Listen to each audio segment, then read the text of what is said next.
Y hola a todos, ¿cómo están? Espero que estén muy bien. Les habla Leonardo Roque y su grupo de estudio de Neurociencias. Y el día de hoy vamos a traerle un tema súper interesante.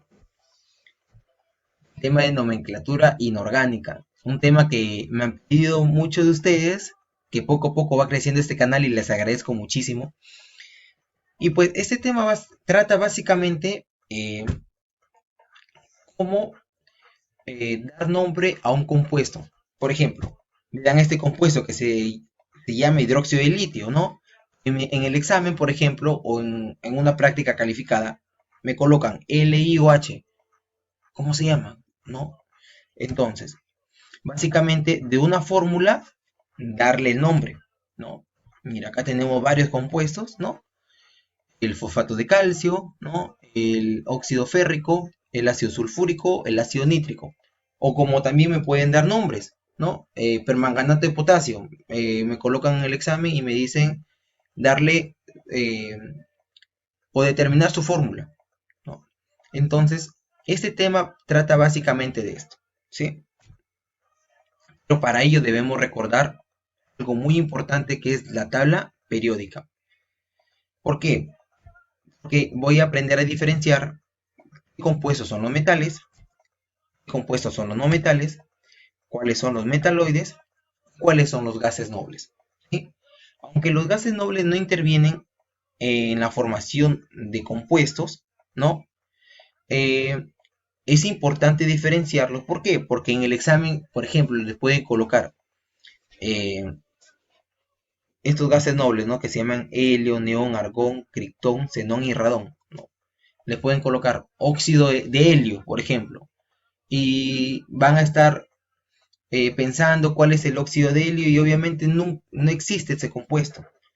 ¿Por qué? Porque los gases nobles son elementos que ya completaron su octeto, cuentan con sus 8 electrones de valencia y no necesitan de ningún otro compuesto que le pueda donar un electrón para formar un compuesto. Ellos son compuestos independientes, aislados.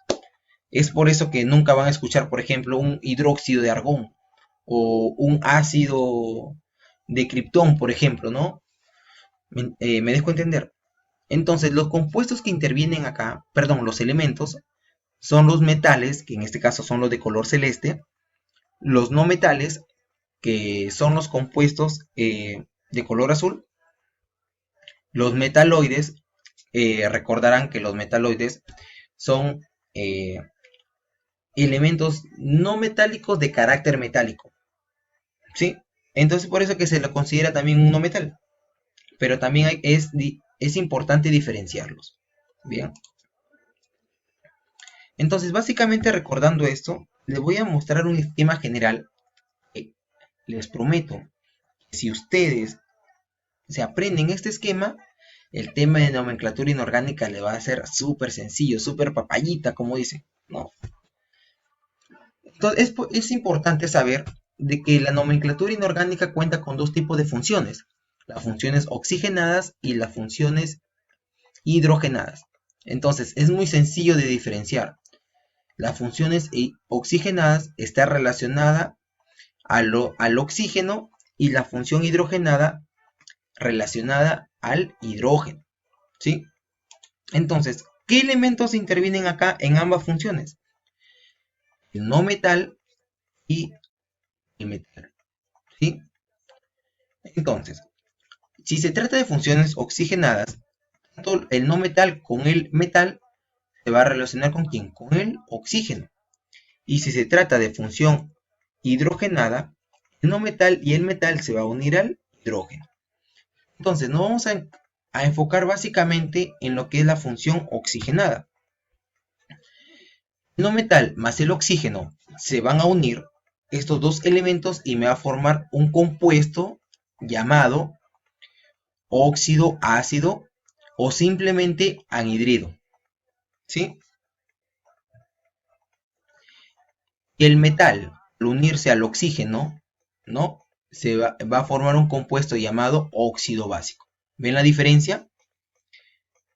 El no metal forma óxido ácido y el metal forma un óxido básico. ¿Bien? Ahora, ¿qué pasa si al óxido ácido, ¿no? ya el compuesto que ya lo formé, le adiciono agua, ¿no? Voy a formar un oxácido, un ácido oxácido. ¿Por qué oxácido? Porque proviene del oxígeno unido con el no metal. Bien, ahora, el óxido básico, si yo lo uno con el agua, voy a obtener un hidróxido, también conocido como base, o también llamado como alcali, ¿sí? Lo pueden anotar. Entonces, esto es básicamente lo que es la función oxigenada. Recontra sencillo. Vamos a explicar punto por punto más adelante. Ahora, ¿qué pasa si el no metal lo uno al hidrógeno? Facilito, obtengo un hidruro no metálico.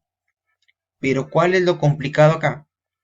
Eh, Diferenciar el tipo de no metal que se va a unir al hidrógeno. En el primer punto tenemos a los elementos del grupo 6A y a los elementos del grupo 7A, ¿no? Entonces, ¿cuáles son los elementos del grupo 6A? Si vemos la tabla periódica, ¿no? Si tienen su tabla periódica a la mano, los elementos del 6A tenemos al oxígeno, ya no se le toma en cuenta porque trabaja en la función oxigenada. Tenemos al azufre, tenemos al selenio, tenemos al teluro y al polonio, ¿sí? Y al grupo, los elementos del grupo 7A, ¿cuáles son? Tenemos el flúor, ¿no? El cloro, el bromo, el yodo y el astato, ¿sí? Anótenlo, anótenlo. De verdad les va a servir muchísimo. Entonces, retomando el tema.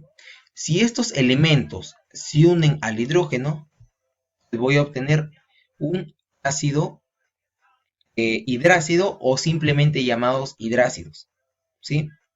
Ahora, ¿qué pasa si estos elementos que están acá, les voy a mencionar el boro, el carbono, el silicio, el nitrógeno, fósforo, arsénico y antimonio, se unen al hidrógeno, pues voy a obtener un hidruro especial, ¿sí?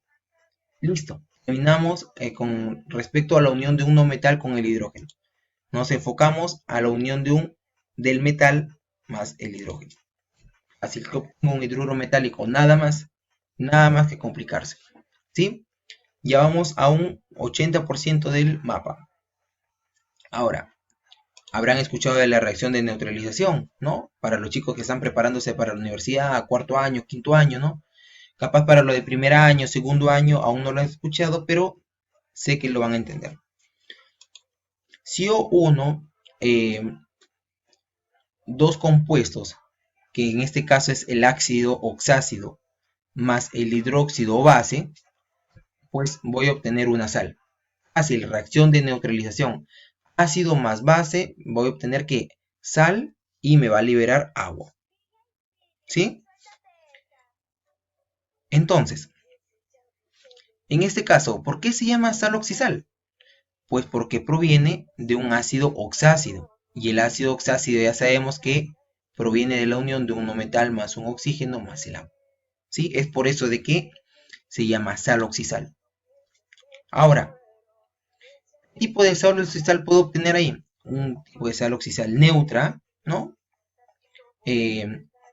Neutra, ¿por qué? Porque no hay presencia de iones hidrógeno ni de iones hidróxidos. Ácidas, básicas, dobles e hidratadas, ¿sí?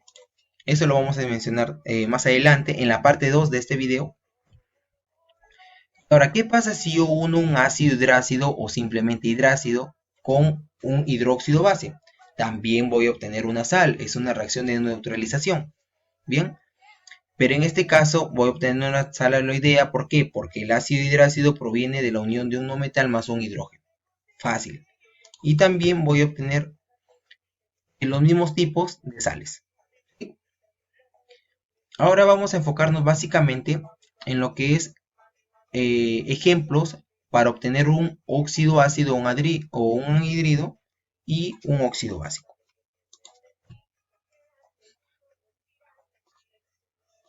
Borramos esto por acá. Listo. Bien. Un óxido ácido o un anhidrido se obtiene de la unión de un metal más un oxígeno, como le mencioné en la diapositiva anterior. En este caso tenemos al carbono, ¿no? Y tenemos al oxígeno, que siempre va a trabajar con un estado de oxidación -2. Carbono. El carbono trabaja con estado de oxidación +2 y +4. En el link de la descripción le voy a dejar el cuadro o mapa con los estados de oxidación de cada elemento, ¿sí? En este caso, como el carbono tiene dos estados de oxidación, el prefijo a utilizar del primer estado de oxidación es en este caso sería el sufijo oso, ¿sí? Y para el 4, el sufijo ico. Disculpe, ¿qué son esos sufijos, oso e ico?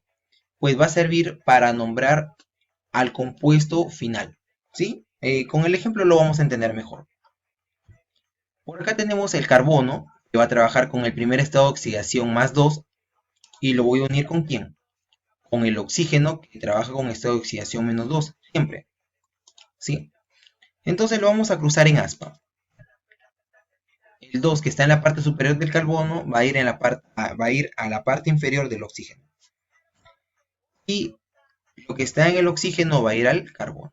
Entonces, ¿cómo me va a quedar? Me va a quedar C2O2. ¿Se puede simplificar? Sí. Si lo simplificamos, pues tenemos el CO. Entonces, ya hemos formado el compuesto.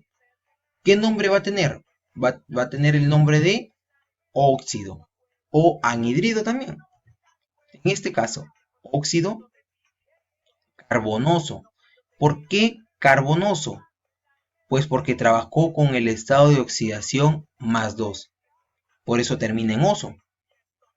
Entonces se llamaría óxido carbonoso o anhidrido carbonoso, ¿sí? Entonces, eso quiere decir que si yo trabajo con el estado de oxidación +4, ¿va a ser un óxido carbónico? Claro, por supuesto. Entonces, por acá tengo carbono +4. Bien, lo uno al oxígeno -2. Lo cruzo y tengo C2O4. Al simplificar, mitad 1, mitad 2. ¿Qué me queda? CO2. ¿Sí? Es el dióxido de carbono comúnmente llamado. Entonces, fácil. Como trabajo con el estado de oxidación +4, pues se llama óxido carbónico, ¿sí? O anhidrido carbónico. Listo. Ahora vamos a trabajar lo que es el óxido ácido o anhidrido, que es la unión de un metal más un oxígeno, como le mencioné. Por acá tenemos al fierro, que se va a unir al oxígeno. El fierro trabaja con estado de oxidación +2 y +3. Y pues el prefijo oso e ico para cada uno de ellos. Vamos a trabajar con el fierro +2. Se une con el oxígeno -2. Al entrelazarlo, pues tengo el hierro +2, oxígeno 2. Y al simplificar obtengo el óxido ferroso. ¿Por qué? Porque trabajé con el primer estado de oxidación. Bien. De igual forma, al unir con el estado de oxidación +3, ¿no? Al entrelazar lo que tengo, Fe2O3, y ya no tengo opción a simplificar, por lo tanto, tengo al óxido férrico, ¿sí? ¿Por qué? Porque trabajó con el estado de oxidación +3. Bien, espero que me hayan entendido. La segunda parte del video va a tratar sobre los siguientes puntos que no hemos podido terminar con respecto al cuadro resumen.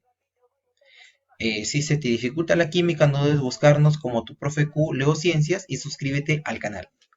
De verdad muy agradecido con cada uno de ustedes por su apoyo y por sus recomendaciones y espero que estén muy bien y nos vemos en el próximo video.